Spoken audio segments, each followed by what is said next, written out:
basically being very honest with us. Okay.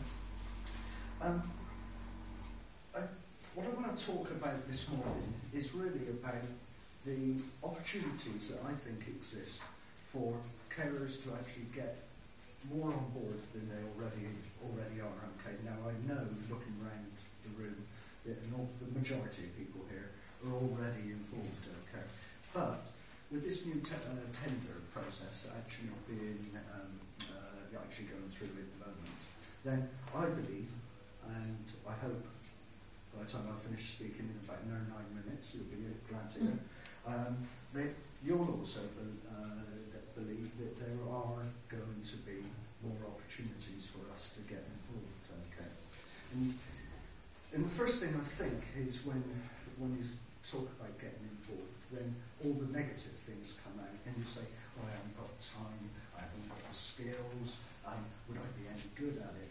But I want to push those things aside by just giving you a couple of stories, some of my own personal experience and a couple of other people's experiences, which actually will try and show how that if you do actually get involved, okay, the benefits for yourself are really quite amazing.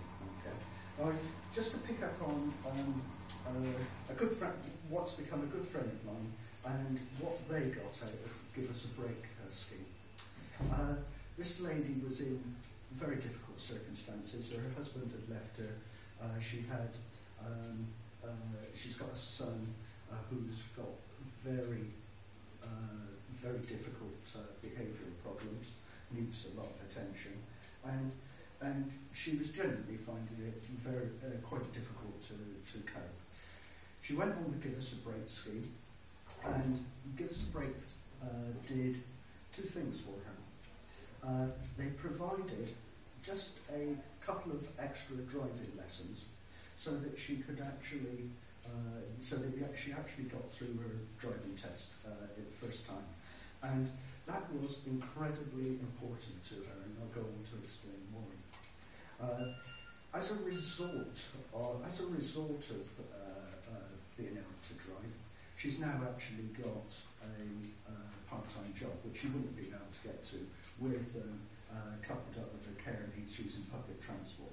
So she's actually moved from, she's acquired some skills, she's used those skills, and she's actually in a much better financial position now because she's got this part-time job.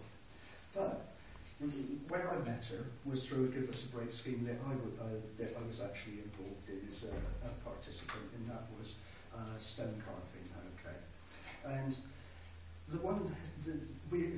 all of us went off on one stone carving event. At the end of it, we went back to Give Us a Break, and we said, "Look, this is so good. Can you put it on again?" And most of us came back to do a second event and second series of six classes, and some new people joined.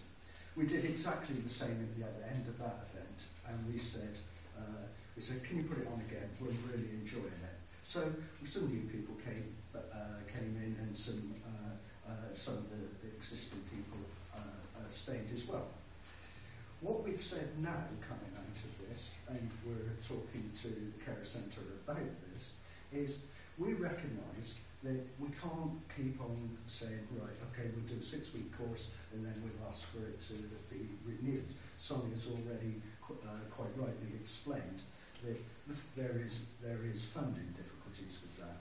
So we've turned around and we've actually said, well, look, don't want to be too arrogant about this, but some of the stuff we're actually producing might be capable of being marketed. We might be able to sell it. So we're actually talking with the Care Centre how we can actually sell some of the artwork that we're producing, okay, and self-fund ourselves so that we can continue with something which we find is incredibly useful to us as carers, because it actually takes us completely out of our caring role. Sit there, chip away at a piece of plaster for 2 or 3 hours, and I can tell you it is totally absorbing. Okay, might sound like watching paint dry, but it's really absorbing. So that's one thing. Then what I want to show in just this little talk is the incredible variety of things that are on offer. I think it was just around about, probably just before Christmas or just after Christmas, that carers asked, would anybody like to get involved in befriending? And I thought, well, didn't give it too much thought. If I'd given it much more thought, I would have thought of some of the pitfalls that have gone with this. Okay. But I thought, yeah, I'll have a go at that. And I was interviewed, and they said, yeah, you might there's half a chance that you could make a befriender. So I've started on this 10-week course. Now, if I thought about this, I would have realised, okay, and I'm sorry, ladies, this is where it gets a little bit difficult, okay. I am the one bloke, and there are 9 other women. And we're talking about emotions, and we're talking about feelings, and I haven't got a clue. So it is really challenging for me. Okay. But one of the things which some of the people have actually come back to me and said, two people on the course have come up to me, and one said, I'm really glad you're here, Ian, because it's actually helping me to understand my partner a little bit better. When you explain how you think about these things, I can see where he's coming from now. And another person came up to me and said, it's really useful having a bloke on these courses. I've never appreciated that the male perspective could be so different to the female perspective.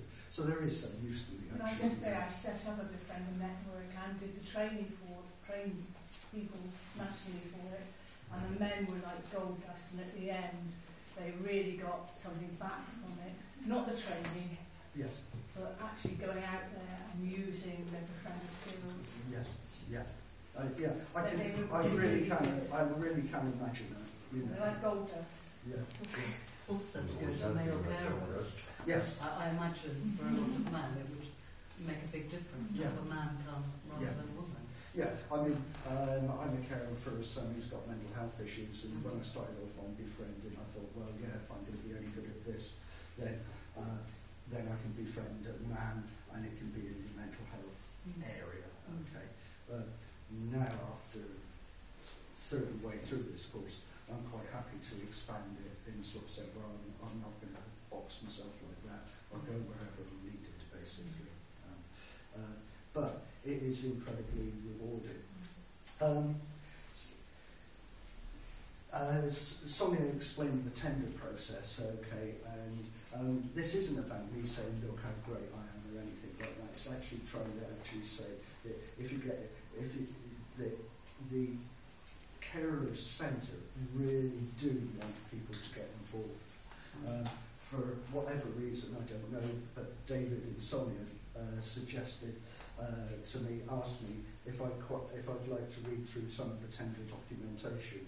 I did that, put back some comments, and I hope that was useful.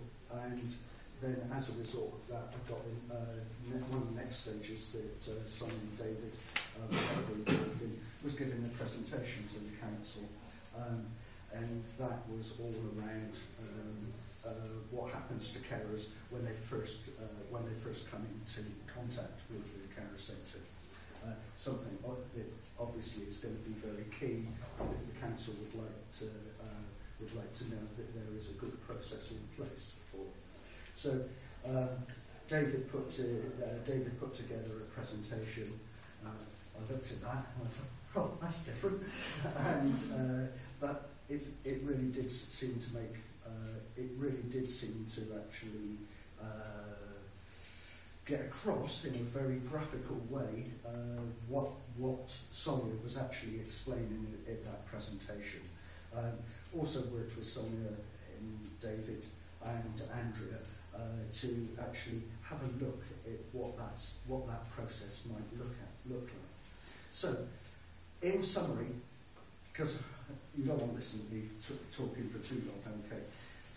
What I've tried to show there is more than one person's different experiences, 3 completely different experiences. Give us a break, befriending, and actually involved in doing some process work, okay, with the carers. All completely different activities. All of them have been rewarding, okay. None of them, when I started out, would I thought I'm going to be necessarily a useful resource, okay. With the stone carving, I started off thinking there's not an artistic bone in my body, okay. With the befriending, I wasn't really sure that I could be a good befriender, okay. With some of the work that I've done with Sonia and David, really, recently, I thought, well, yeah, okay, maybe I can make a little contribution, but it's not going to be a huge contribution because these guys were actually Willisburg, and I really did feel that the reason that I was being asked to help with that is because Sonia and David and the whole ethos of the Carer Centre is that they want to get carers involved. They want the services as much as possible to be designed by the carers. And when you actually think about that, that is actually going to make sure that the services that get put in place are what we actually want and what we actually need.